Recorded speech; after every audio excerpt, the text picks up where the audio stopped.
유다가 망해가는 이 시대에 왜 하나님께서는 마지막으로 영적인 부흥을 허락하셨을까요? 그리고 또 왜 마지막에 선한 왕을 하나님은 내셨을까요?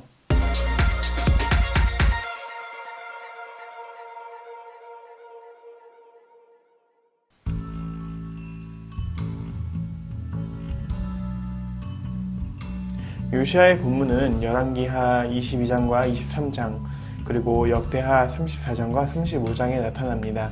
이 본문을 통해서 수많은 일들이 일어나게 되고 또 이 마지막에 불꽃을 태우게 되는 이 시기가 되는데요.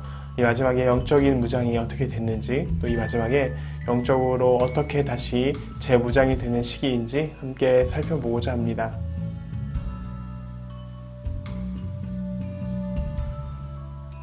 남유다도 북이스라엘처럼 이제는 바람 앞에 등불이었습니다. 이제는 거의 멸망의 시기에 다가왔던 거죠. 여러분들 혹시 미스터 선샤인이라는 드라마를 보셨을지 모르겠는데요. 이 드라마를 보면 나라가 망해가는 과정이 어떻게 망해가는지를 좀 잘 보여주고 있습니다. 아무리 열심히 무엇인가를 하더라도 결국은 주변의 사람들로 인해서 나라가 망해가는 모습이 좀 보여지는데요. 어떻게 남유다가 마지막으로 가게 되는 그 시간이 되었을까요? 요시야는 8살의 왕위에 올라서 31년간을 다스렸습니다.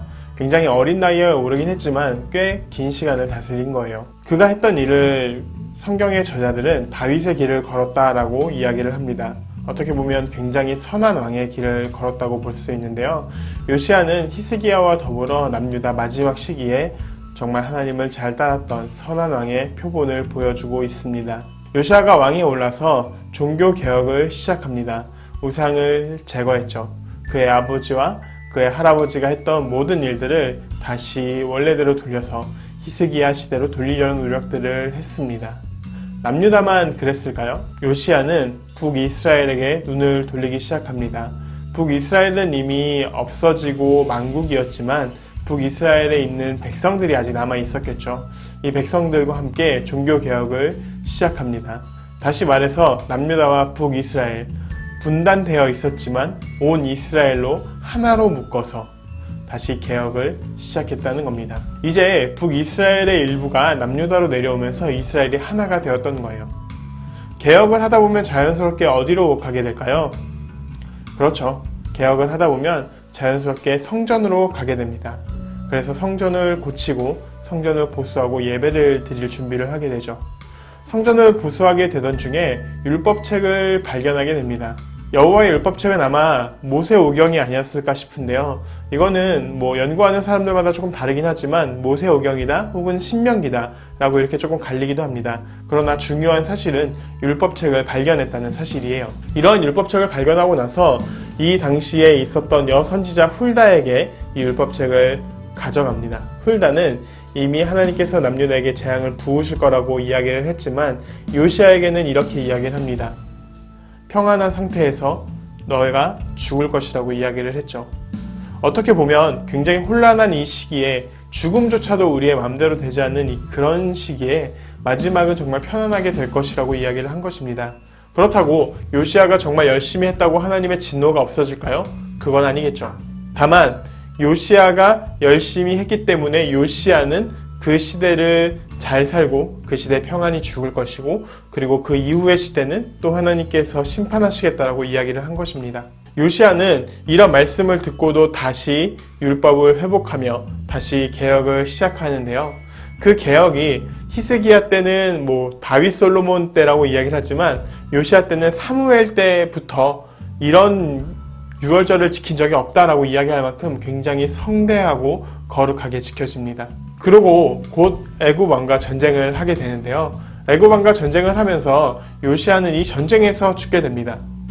잠깐 아까 그러면 훌다가 예언했던 그 예언들, 평안히 죽을 것이다와 전쟁에서 죽는 이런 모습들이 어떻게 매치가 될 수 있을까요? 요시야가 죽고 나서 백성들이 슬퍼하며 그를 다윗의 묘실에, 조상의 묘실에 장사했다고 이야기를 하죠. 조상의 묘실의 이후에는 장사된 사람이 없고 혹은 이후에는 다른 나라에서 죽게 되는 경우들을 보게 됩니다. 어떻게 보면 요시야가 마지막으로 정말 평안히 죽게 됐다고 볼 수 있죠.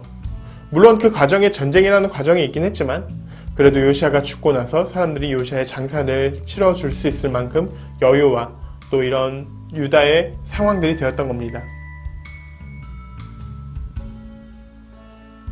역대기와 열왕기는 모두 요시야를 선한 왕으로 평가합니다. 요시야는 어린 나이 때부터 하나님을 찾았기 때문이고 하나님의 권위에 복종했기 때문인데요. 그러나 요시야가 이렇게 했다 하더라도 하나님의 진노는 변하지 않았습니다. 히스기야, 요시야 같은 선한 왕이 마지막에 있었음에도 불구하고 하나님은 남유다를 멸망시키기로 작정하셨습니다. 그러나 요시야 같은 선한 왕이 이 마지막 시대에 나온 이유는 무엇일까요?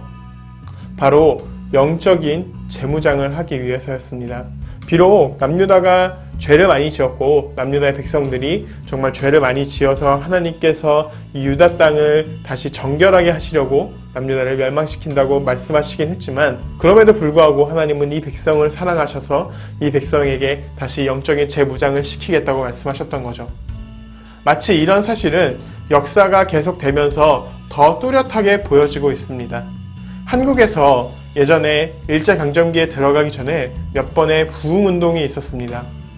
일제강점기, 나라가 망하는데 부흥운동이 무슨 의미가 있을까요? 그러나 이 부흥운동을 통해서 하나님은 이 땅의 기독교인들을 무장시키셨고 이 땅의 기독교인들을 영적으로 재무장시키셔서 일제강점기를 버틸 수 있는 힘을 허락하셨습니다. 어쩌면 지금 이 시대도 마찬가지가 아닐까 싶어요. 우리가 지금 코로나로 인해서 어려움을 당하고 있죠.